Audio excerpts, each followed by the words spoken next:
아사 왕, 하나님의 말씀은 역대하 15장 2절과 7절입니다. 그가 나가서 아사를 맞아 이르되 아사와 및 유다와 베냐민의 무리들아 내 말을 들으라. 너희가 여호와와 함께하면 여호와께서 너희와 함께 하실지라. 너희가 만일 그를 찾으면 그가 너희와 만나게 되시려니와 너희가 만일 그를 버리면 그도 너희를 버리시리라. 그런즉 너희는 강하게 하라. 너희의 손이 약하지 않게 하라. 너희 행위에는 상급이 있음이라 하니라. 이 시간에는 아사 왕이라는 제목으로 말씀을 묵상하겠습니다.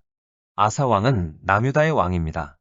당시 북이스라엘은 바하사가 왕이었습니다. 역대하 14장 2절을 보면 아사가 그의 하나님 여호와 보시기에 선과 정의를 행하여 라고 기록하고 있습니다. 아사 왕은 자기 자신의 독단적인 생각이나 타인의 의견과 편견에 따라 행하기보다는 먼저 하나님을 생각했고 하나님의 뜻만을 좇았으며 하나님의 뜻대로 행하기를 즐겨하였습니다. 때문에 그의 생각은 선했고 그의 뜻은 의로웠으며 그가 추구하는 이상은 아름다웠습니다. 그리고 이방 제단과 산당을 없애고 주상을 회파하며 아세라 상을 찍고 유다 사람을 명하여 하나님만을 섬기게 하였습니다. 역대하 14장 9절로 15절을 보면 아사 왕의 위대한 믿음을 볼 수 있습니다. 구스 사람 세라가 군사 100만 명과 병거 300대를 거느리고 공격해오자 아사 왕은 기도하여 부르짖었습니다. 역대하 14장 11절에 여호와여 힘이 강한 자와 약한 자 사이에는 주밖에 도와줄 이가 없사오니 우리 하나님 여호와여 우리를 도우소서. 우리가 주를 의지하오며 주의 이름을 의탁하옵고 이 많은 무리를 치러 왔나이다. 여호와여 주는 우리 하나님이시오니 원하건대 사람이 주를 이기지 못하게 하옵소서. 아사 왕은 오직 하나님만이 도우심의 전부라고 생각했습니다. 결국 그는 하나님의 도우심으로 남유다 군사 58만 명이 100만 군대를 이기게 됩니다. 이들이 전쟁에서 이기고 돌아올 때에 하나님께서는 선지자 아사랴를 통해 아사 왕에게 경고했습니다. 경고한 말씀이 바로 본문입니다. 왜 이러한 경고가 하필이면 아사 왕이 승리한 직후에 임했느냐는 것입니다. 그것은 승리의 때에 아사 왕이 교만하여지고 자기 확신의 상태로 떨어질 위험이 있는 때인 것을 잘 알고 계셨기 때문입니다. 하나님께서는 지금도 우리의 현실과는 전혀 상관이 없거나 어려운 때가 아님에도 불구하고 느닷없는 경고를 하실 때가 있습니다. 그러한 경고는 자칫 무의미하거나 잘못된 경고로 보일 수도 있습니다. 그렇지만 하나님께서는 실수가 없는 분이십니다. 때문에 하나님으로부터 오는 경고는 반드시 어떠한 이유와 목적이 있다는 것을 알고 조심해야 합니다. 본문 2절을 보면 너희가 여호와와 함께하면 여호와께서 너희와 함께 하실지라. 너희가 만일 그를 찾으면 그가 너희와 만나게 되시려니와 너희가 만일 그를 버리면 그도 너희를 버리시리라고 했습니다. 이 말씀의 의미는 하나님께서는 자신을 찾고 자신을 의지하고 순종하는 자에게는 복을 부어주시고 평안을 주시지만 하나님을 거절하고 버리는 자에게는 진노와 저주가 임하며 하나님도 그들을 버리시겠다는 말입니다. 이스라엘의 역사가 이러한 사실을 증명합니다. 이스라엘이 여호와를 의지하고 그의 도우심을 구할 때에는 평안 중에 거하며 강성하여졌지만 그들이 하나님을 거절하고 버렸을 때에는 하나님 역시 그들을 버리심으로 그들로 하여금 큰 환난과 고통 중에 거하게 하셨습니다. 그러므로 많은 문제나 환난의 근원들은 대부분이 죄라는 것을 기억해야 합니다. 본문 7절을 보면 너희는 강하게 하라 손이 약하지 않게 하라고 했는데 하나님께서 우리에게 요구하시는 것은 강한 믿음이라는 것입니다. 세상의 유혹에 흔들리지 않는 믿음, 자신의 욕심과 정욕에 의해 넘어지지 않는 믿음, 하나님의 은사와 축복에 대해 확신하며 하나님을 끝까지 신뢰하는 강한 믿음, 굳건한 믿음을 원하신다는 것입니다. 하나님은 우리가 노아와 같이 모든 사람의 비웃음과 조롱 속에서도 보이지 않는 것을 보이는 것처럼 믿는 굳건한 믿음을 갖기를 원하십니다. 또 모세와 같이 하나님의 말씀에 전적으로 순종하는 절대적인 신앙을 원하시고 다니엘의 세 친구와 같이 모든 것을 초월하는 초월적인 신뢰를 원하십니다. 그리고 7절 하반부를 보면 너희 행위에는 상급이 있음이라고 했는데 현재는 보이지 않지만 반드시 이루어질 것을 믿고 바라며 인내하면 그 믿음대로 된다는 것입니다. 이것이 바로 상급이라는 것입니다. 아사 왕은 이러한 하나님의 말씀을 듣고 우상을 백성들로 하여금 제거하게 합니다. 15장 8절을 보면 아사가 이 말 곧 선지자 오뎃의 예언을 듣고 마음을 강하게 하여 가증한 물건들을 유다와 베냐민 온 땅에서 없애고 또 에브라임 산지에서 빼앗은 성읍들에서도 없애고 또 여호와의 낭실 앞에 있는 여호와의 제단을 재건했다고 기록하고 있습니다. 이렇게 아사 왕이 다시 한번 온 유다로 하여금 영적인 정화 작업을 하자 하나님께서 평안을 주셨다고 15절에 기록하고 있습니다. 그러므로 우리도 우리 안에 어떠한 우상이 있는지 성찰해 봐야 합니다.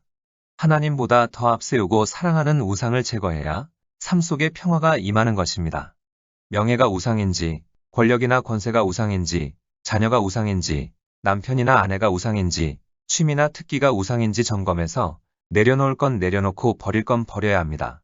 또 중요한 것은 15장 9절 중반부 이하를 보면 이스라엘 사람들이 아사의 하나님 여호와께서 그와 함께 하심을 보고 아사에게로 돌아오는 자가 많았음이더라고 기록하고 있습니다. 하나님께서 아사 왕과 함께 하심을 보고 아사 왕을 중심으로 사람들이 모인 것입니다.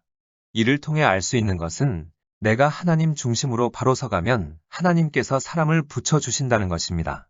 다윗 왕도 그랬습니다.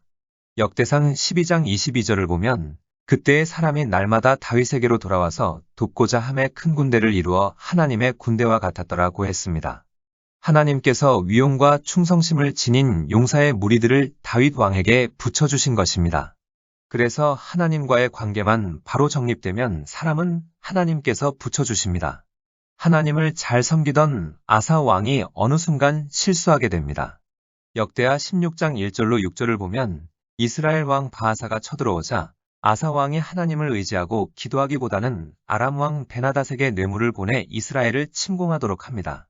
아사 왕이 구스 사람 세라가 100만 대군을 이끌고 올 때는 온전히 하나님을 의지했는데 그보다 못한 이스라엘 왕 바하사가 침공할 때에는 하나님을 의지하지 않고 아람 왕 베나닷을 의지했던 것입니다. 아사 왕이 하나님을 무시한 것입니다. 이에 하나님께서는 선견자 하나니를 보내서 책망하십니다. 역대하 16장 9절을 보면 여호와의 눈은 온 땅을 두루 감찰하사 전심으로 자기에게 향하는 자들을 위하여 능력을 베푸시나니 이 일은 왕이 망령되이 행하였은즉 이후부터는 왕에게 전쟁이 있으리이다고 했습니다. 그러므로 우리는 큰 문제나 작은 문제나 온전히 하나님을 의지해야 합니다. 하나님을 섬긴다고 하면서도 온전히 믿지 못하기 때문에 문제가 되는 것입니다. 아주 절망적인 상황에서는 하나님을 의지하다가도 뭔가 조그마한 끈아풀이라도 의지할 때가 있으면 그것을 의지하는 것이 인간의 본성입니다. 우리는 변함없이 창조주 하나님만을 의지해야 합니다. 설령 우리의 생각과 뜻대로 되지 않는다 할지라도 끝까지 하나님을 의지하는 믿음을 보여야 하나님께서 변함없이 지켜주시고 보호해 주십니다. 역대하 16장 12절을 보면 아사왕의 또 다른 잘못을 기록하고 있는데 아사가 왕이 된 지 39년에 그의 발이 병들어 매우 위독했으나 병이 있을 때에 그가 여호와께 구하지 아니하고 의원들에게 구하였더라고 했습니다. 아사 왕을 향한 하나님의 징계는 아사 왕 자신의 몸에 병이 나는 것으로 왔습니다. 그래서 아사 왕은 발에 중한 병을 얻었던 것입니다. 그런데 이때에도 아사 왕은 하나님의 뜻을 깨닫지 못하고 의원에게만 치료를 받으면서 끝내는 2년 후에 죽고 말았습니다. 아사 왕은 자신의 발에 심하게 난 병에 대해 그 원인과 답을 하나님께 구하기 위해 기도하지 않고 인간적인 생각으로 의원들에게 도움을 구했던 것입니다. 아사 왕이 의원들에게 자신의 병에 대해 도움을 청한 것 자체가 나쁜 것은 아니지만 인간의 모든 질병의 치유자인 하나님을 의지하지 않고 인간적인 방법만을 구했다는 사실이 잘못된 것입니다. 그러므로 우리는 모든 질병이 하나님의 징계로 오는 것은 아니지만 어떤 질병이 하나님의 징계로 인한 것임을 알기 위해서는 우선 병이 들었을 때 자신을 돌아보며 기도하는 자세가 필요합니다. 그 질병을 통해 하나님께서 하실 말씀이 있으시다면 이는 기도할 때에 깨달음을 주실 것이기 때문입니다. 그러므로 성도들은 질병 때에 특히 자신의 잘못을 돌아보며 하나님께서 하시고 싶은 말씀을 들을 필요가 있습니다. 아사 왕의 인생을 보면 우리가 하나님께 끝까지 충성하는 일이 매우 힘들다는 것을 보여주고 있습니다. 또 하나님의 백성은 오직 하나님만을 의지해야 함을 보여주고 있습니다. 가장 완전해 보이는 신앙을 가진 사람이라도 언제든지 넘어질 가능성을 가지고 있기 때문입니다. 말씀을 정리하겠습니다. 아사 왕의 일생을 통해서 우리가 배울 것은 큰 일이든 작은 일이든 가능한 일이든 불가능한 일이든 변함없이 하나님만 의지하는 강한 믿음을 소유해야 한다는 것입니다.